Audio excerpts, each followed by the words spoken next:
Why your cat sits next to you but pulls away when you touch them. When your cat lies right next to you but pulls away the moment you touch them, do you know what they're actually telling you? Most people think it means their cat doesn't want them. But that couldn't be further from the truth. What your cat just did took more emotional courage than most owners will ever realize. And if you misread this moment, you might quietly break the only bond they were brave enough to offer. Let's break down what's really behind this one. 1. Touching them ruins what they came for. Have you ever noticed that your cat walks past every comfortable spot in the house just to sit next to you? They skip the couch, the bed, the warm windowsill, and they land right beside you. So, why would a cat who clearly wants to be near you flinch the second you reach over? Because they didn't come for physical contact. They came for your presence.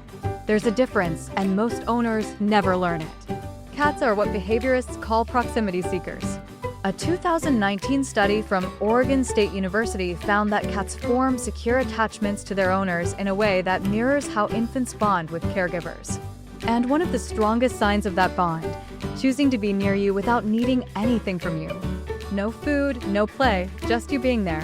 When your cat lies next to you, they're soaking in your warmth, your breathing rhythm, your scent, your calm energy.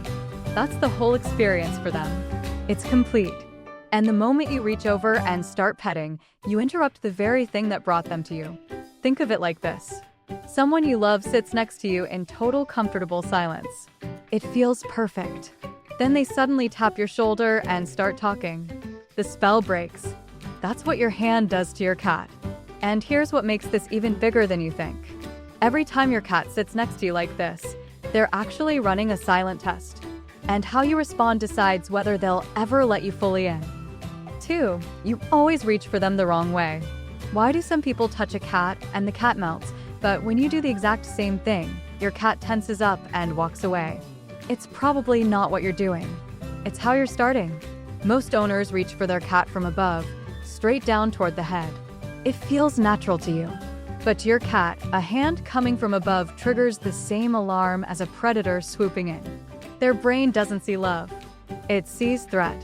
Cats have a massive blind spot directly above their head. So when your hand drops in from a direction they can't fully track, their nervous system fires before their brain even has time to recognize it as you. That flinch isn't rejection. It's reflex. The fix is simpler than you think. Let your hand approach slowly from below their chin line where they can see it the entire time. Better yet, extend a single finger near their nose first and let them close the gap.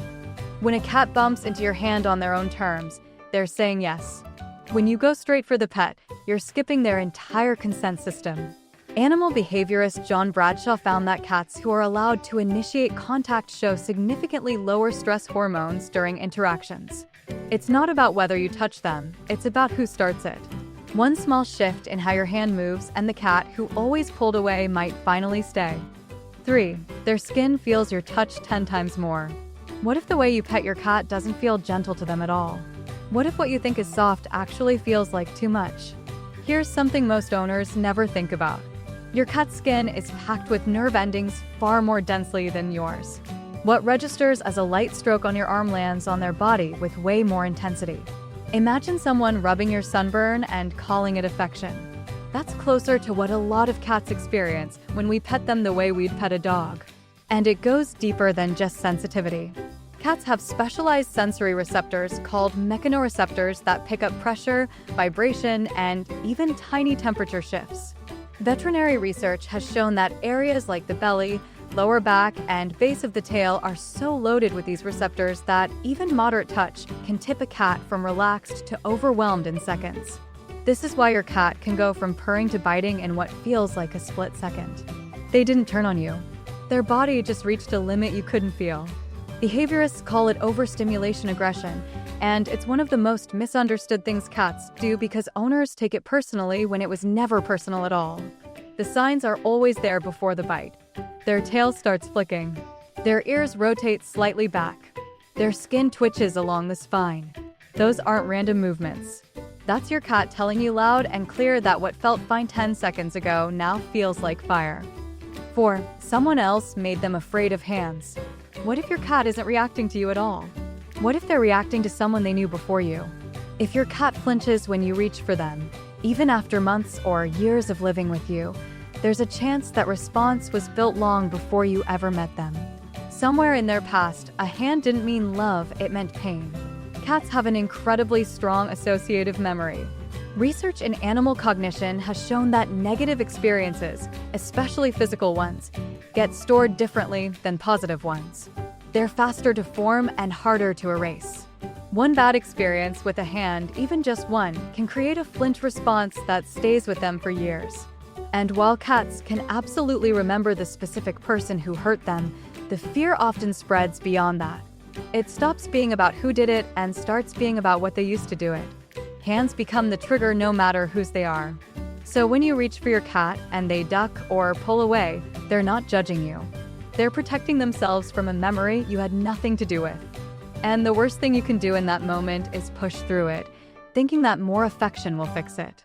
It won't. It confirms exactly what their body already believes. This is especially common with rescued or rehomed cats. Shelters do incredible work, but they can't undo what happened before a cat walked through their doors. That wiring runs deep. But here's what matters: it's not permanent.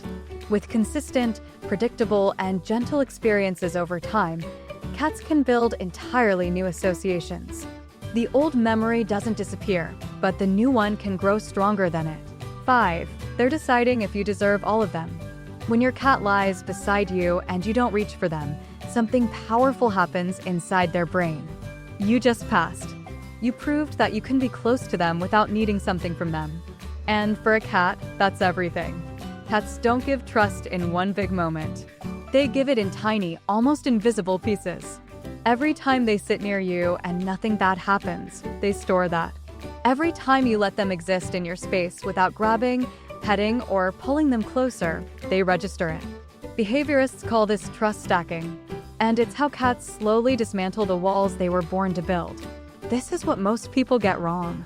They think the goal is to get their cat to accept touch. But the real goal, the one your cat actually cares about, is proving you don't need to touch them to love them. That's the test. And most owners fail it every single day without knowing it even exists.